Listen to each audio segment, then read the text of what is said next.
Menurut Amsyah, menyebutkan bahwa sebagaimana kita ketahui di Indonesia, dewasa ini terdapat 3 cara pencatatan dan pengendalian surat atau arsip, yaitu dengan mempergunakan perangkat buku, buku agenda, kartu kendali, dan taka. Taka ini singkatan dari tata naskah. Jadi pertama adalah perangkat buku agenda. Jadi buku agenda ini mencatat tentang arsip. Kedua, tentang kartu kendali, di mana saja arsip ini sekarang berada. Dan yang terakhir adalah tata naskah. Tata naskah ini seperti yang saya sebutkan tadi, bagaimana tata naskah itu dilakukan. Apakah menurut abjad, tahun, kejadian, dan lain sebagainya yang mempermudah kita. Setiap instansi, baik pemerintah maupun swasta, setiap harinya itu melaksanakan kegiatan organisasi yang mana menciptakan arsip dari kegiatan administrasi tersebut.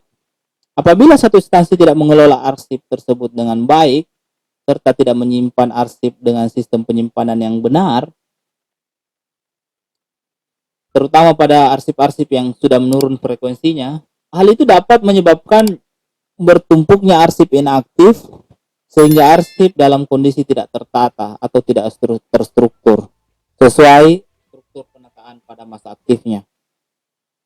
Jadi disinilah kita lihat betapa pentingnya penataan arsip.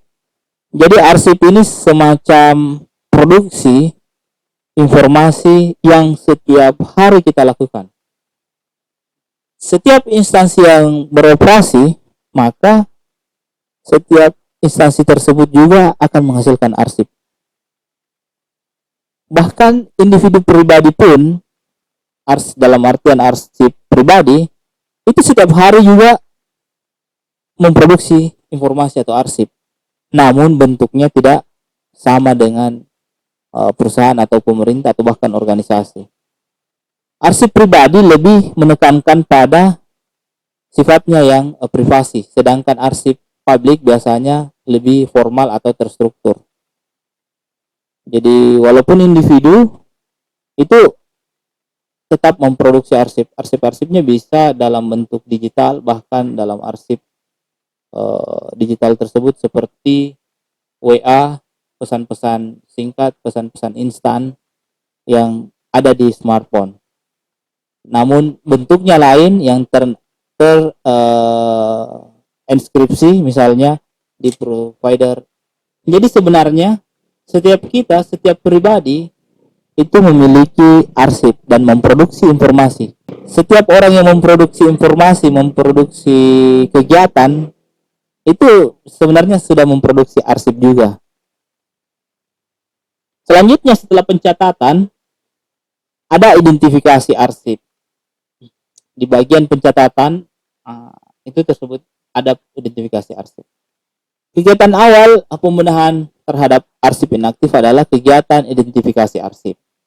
Menurut Sujono menyebutkan bahwa kegiatan identifikasi arsip adalah mengidentifikasi struktur organisasi suatu lembaga untuk mengetahui unit kerja dan fungsi apa saja yang berlaku. Dan perlu dipahami sejarah perkembangan organisasi serta sistem penataan yang pernah digunakan suatu lembaga pencipta arsip. Jadi Sujono ini menyatakan bahwa identifikasi arsip itu harus sesuai dengan struktur organisasi. Jadi misalnya begini, di suatu pemerintahan daerah tentu memiliki banyak organisasi perangkat dinas-dinas, ada dinas kelautan, dinas pendidikan, dinas perhubungan. Identifikasi arsip yang dimaksud di sini adalah mengidentifikasi arsipnya berdasarkan struktur organisasinya, berdasarkan organisasi perangkat-perangkat yang ada. Jadi ketika ingin mencari arsip yang berhubungan dengan pendidikan, maka struktur yang patut diidentifikasi adalah dinas pendidikan. Begitupun dengan dinas-dinas yang lain. Kemudian, bagaimana sejarah perkembangan sistem penataan arsip tersebut? Ini perlu diketahui karena biasanya organisasi itu berubah bahkan biasa saja dihapus atau bahkan di-merger. Jadi sejarah perkembangan atau perjalanan organisasi tersebut itu menjadi bahan pertimbangan, bahwa misalnya hari ini kita mencari arsip misalnya di Kementerian Menkokesra misalnya. Hari ini itu sudah tidak ada lembaga yang namanya Menkokesra. Jadi kita cari dulu sejarahnya, bagaimana struktur organisasi tersebut berubah, apalagi bentuknya sekarang. Misalnya Menkokesra itu sudah berubah menjadi kementerian apa. Itu yang perlu diidentifikasi. Selanjutnya, pengaturan kembali atau rekonstruksi arsip dan pemilihan. Arsip inaktif yang masih berbentuk dan tidak teratur, terlebih dahulu perlu dipilah antara arsip dan non-arsip agar arsip mudah ditata sesuai dengan skema. Kegiatan rekonstruksi arsip dimulai dengan adanya tumpukan arsip yang kacau. Kemudian pemilihan arsip dilakukan dengan memisahkan antara arsip dan non-arsip. Kemudian menata kembali arsip. Rekonstruksi arsip atau pengaturan kembali adalah kegiatan mengembalikan penataan arsip sesuai dengan penataan aslinya. Selanjutnya, ada Perka Andri atau Peraturan Kepala Arsip Nasional Republik Indonesia nomor 9 yang menyatakan bahwa rekonstruksi arsip dilakukan untuk mewujudkan kesatuan fisik dan informasi. Jadi biasanya di antara banyak arsip atau dokumen yang tersimpan itu ada saja yang bukan bagian arsip dari kita. Anggap saja misalnya ini pribadi dalam kasus arsip pribadi. Misalnya di jalan kita diberikan brosur, entah itu brosur rumah atau brosur kendaraan. Di rumah, sesampai di rumah kita simpan brosur tersebut. Brosur tersebut menyatu dalam dokumen-dokumen perkuliahan kita. Hingga kemudian kita mau memilah arsip-arsip perkuliahan kita, kita temukan dokumen tersebut. Apakah dokumen-dokumen brosur-brosur perumahan atau kendaraan ini masuk dalam arsip? Kita tentu tidak. Ini nilainya bukan informasi, tapi sesuatu yang berbeda ranah. Oke, kita bahas antara penyamaan fisik dan informasi melalui kegiatan pemilihan arsip menurut Perka Andri. Kegiatan pemilihan arsip dilakukan dengan cara pertama, pengelompokan arsip sesuai dengan prinsip asal-usul atau provenance. Dalam artian pencipta dengan level 2 struktur organisasi. Misalnya kita bekerja di dinas pendidikan, tentu ada arsip yang keluar dari dinas kita, tempat kita bekerja, dan ada yang berasal dari dinas lain. Jadi ini mulai kita mengelompokkan. Kedua, pemilihan antara arsip dan non-arsip seperti yang saya jelaskan sebelumnya. Ketiga, arsip yang sudah dipilah diberkaskan sesuai kualifikasi sama kegiatan. Sedangkan kegiatan pemberkasan arsip merupakan kegiatan penyusunan kelompok arsip sesuai dengan skema pengaturan arsip yang telah ditetapkan. Misalnya menurut tahun, menurut tanggal, menurut waktu, dan lain sebagainya. Langkah selanjutnya adalah pendeskripsian arsip. Arsip inaktif yang telah dipilih dan dipisahkan antara arsip dan non-arsip serta telah diberkaskan sesuai klasifikasi. Langkah pembenahan arsip inaktif selanjutnya adalah melaksanakan pendeskripsian arsip pada kartu deskripsi. Jadi ini penting untuk memberikan kode atau menata arsip-arsip tersebut. Misalnya begini, kita semua punya dokumen perkuliahan. Anda semua punya dokumen perkuliahan. Di dokumen perkuliahan itu ada beda-beda mata kuliah. Tentunya pada dokumen mata kuliah yang berbeda-beda tersebut perlu diberikan deskripsi untuk mempermudah kita mengetahui apa saja isi arsip tersebut yang ada di billing atau map atau folder. Selanjutnya, kegiatan mendeskripsikan arsip merupakan kegiatan perekaman informasi setiap seri arsip. Perekaman ini secara umum memiliki standar yang di dalamnya minimal memuat 6 hal. Pertama, bentuk reaksi. Kedua, informasi series. Ketiga, tahun series. Keempat, tingkat keaslian. Keenam, kondisi fisik. Dan ketujuh, jumlah arsip. Ketujuh hal ini perlu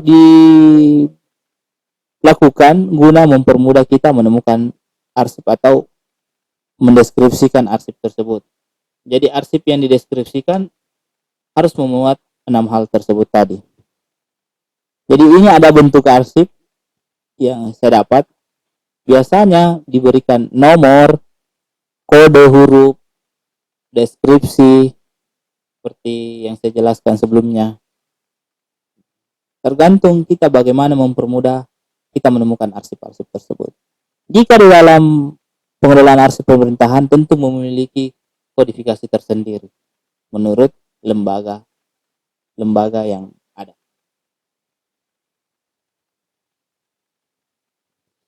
Dapat diketahui bahwa kegiatan pendeskripsian arsip merupakan kegiatan menuangkan isi informasi yang ada di dalam arsip pada kartu deskripsi. Jadi tidak mungkin ada deskripsi arsip itu tidak sesuai dengan isi arsipnya. Jadi orang yang melakukan pendeskripsian arsip tentu saja membaca arsip-arsip yang akan dideskripsikan. Selanjutnya, tahapan selanjutnya setelah mendeskripsikan adalah penentuan skema pengaturan arsip. Diketahui bahwa pembuatan skema pengaturan arsip adalah kegiatan penemuan bagaimana arsip akan ditata dengan mengacu pada klasifikasi arsip sesuai sistem yang berlaku pada masa aktifnya.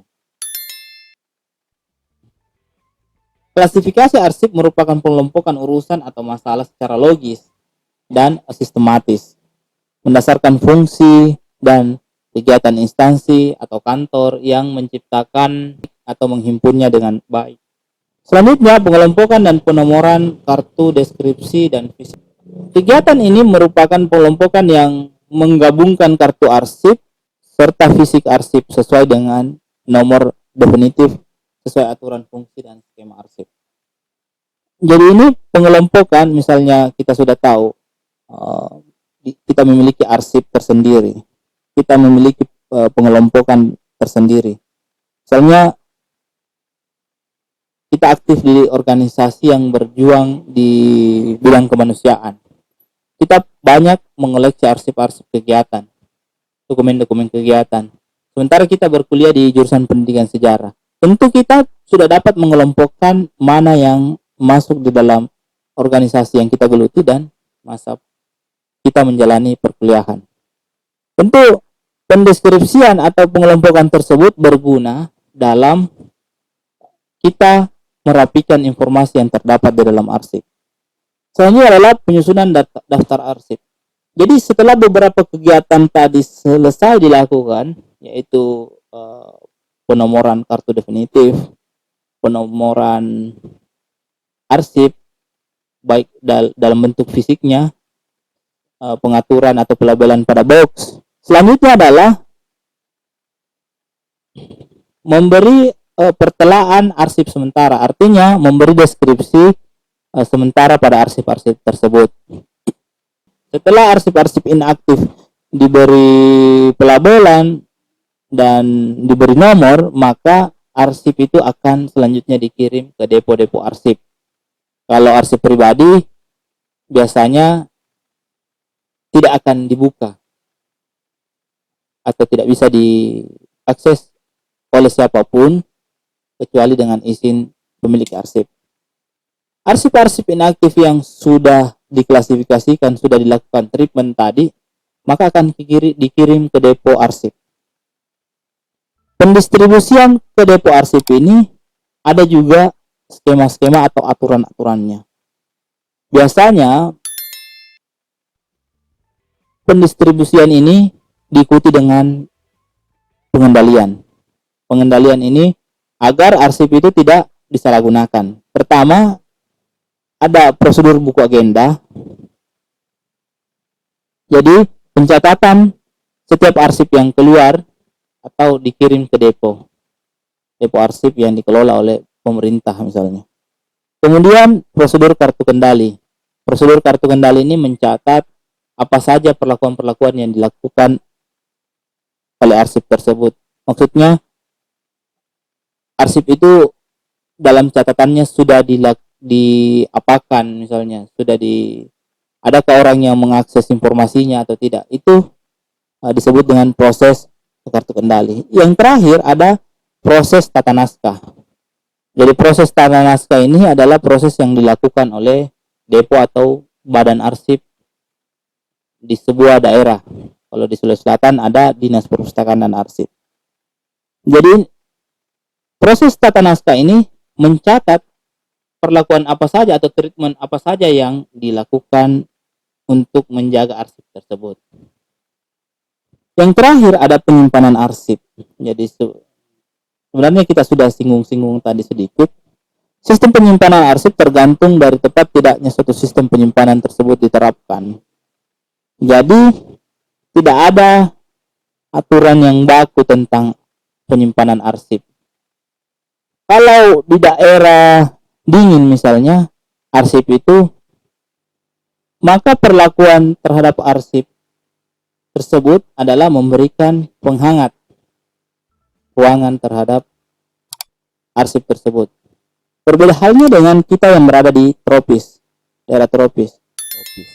Maka perlakuan yang dibutuhkan adalah memberikan pendingin agar suhu yang ada di dalam penyimpanan arsip tersebut itu stabil. Dalam hal ini dapat menjaga arsip tersebut agar bertahan lama, agar kerusakan arsip tersebut dapat dicegah. Jadi sekira itulah beberapa materi yang sempat saya sampaikan pada video ini. Semoga materinya bermanfaat bagi kita, karena sejarah atau pendidikan sejarah itu pada dasarnya kelak ketika menjadi alumni,